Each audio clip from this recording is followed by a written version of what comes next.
Là, on va réaliser une expérience. Alors, je branche l'ampoule et comme vous pouvez le voir, elle s'allume. Je vous explique, si cette ampoule, elle s'allume, c'est tout simplement parce qu'elle est alimentée par une tension de 220 volts. Saviez-vous que vous pouvez générer une tension aussi élevée avec les batteries que vous utilisez quotidiennement? Alors, pour ce faire, on va utiliser un chargeur de téléphone portable. Là, c'est un chargeur 5 volts. L'objectif ici, c'est de récupérer la carte électronique qui se trouve à l'intérieur du chargeur.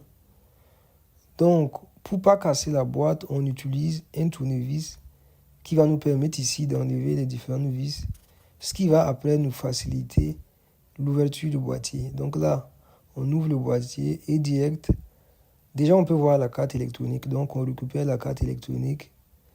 Et comme vous pouvez le voir sur cette carte, on a plein de composants. Un condensateur, une résistance, un port USB. Mais le composant qui nous intéresse ici, c'est le transformateur électrique. Le transformateur électrique, on va le récupérer tout simplement. Donc là, on dessoude le transformateur électrique de la carte électronique. Et là, on peut récupérer le transformateur. Comme vous pouvez le voir, il est tout petit. On a dessus 6 pattes, 2 d'un côté et 4 de l'autre côté. Donc, je vous fais un petit dessin, un petit schéma. Là, je vais un peu expliquer, pas le fonctionnement du transformateur, mais plutôt la façon dont on va l'utiliser. Donc là, je fais les bornes du transformateur, 4 d'un côté et 2 de l'autre côté. Donc, en pratique, c'est un peu comme ça. C'est-à-dire, on a un bobinage. Et ce bobinage-là est relié un peu comme ça. Donc ça, c'est le premier bobinage. Là, on a un deuxième bobinage de ce côté-là. Un peu comme ça. Voilà. Donc, là, on a le tout dernier bobinage. Un peu comme ça.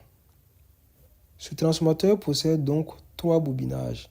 Ce qu'on va faire, c'est qu'on va utiliser ce bobinage-là comme bobinage primaire, celui-là comme bobinage secondaire et celui-là comme bobinage de rétroaction de notre circuit onduleur.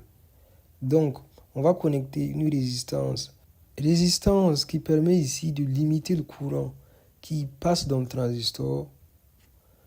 Et donc, cette résistance-là, on la connecte au primaire du transformateur électrique.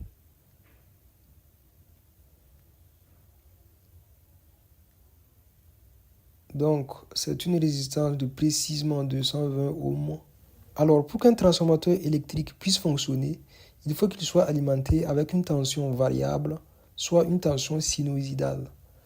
Donc, là, comme vous pouvez le voir, on met en liaison plusieurs composants électroniques dont un seul but, celui de convertir le courant continu de la batterie en courant variable ou tension variable si vous voulez. Donc, là, on va utiliser un transistor MOSFET et son but sera tout simplement d'assurer la commutation. Elle va soit laisser passer le courant dans le bobinage primaire du transformateur électrique, soit ne pas laisser passer le courant dans ce bobinage-là. Cela sur un intervalle de temps donné, assez court. Donc, si chaque composant fonctionne correctement, on aura la tension continue du générateur, c'est-à-dire les 3,7 volts ici de la batterie, qui sera convertie en tension variable. Et le transistor MOSFET ici, il joue un rôle assez important. C'est lui qui va assurer la commutation.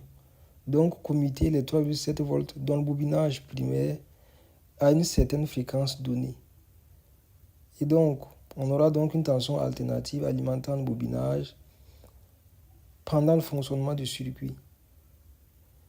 Donc là, on relie le bobinage de rétroaction au gate du transistor. Le but du bobinage de rétroaction, c'est de bloquer le transistor MOSFET via une rétroaction positive. Et donc, vu que le transistor est la cause de cette rétroaction positive-là, il sera ensuite débloqué.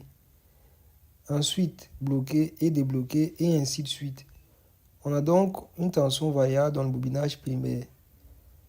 Au bobinage secondaire, on connecte une ampoule qui ici sera la charge alimentée par une tension de 220 volts.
Comme vous pouvez le voir, on a le montage qui fonctionne correctement.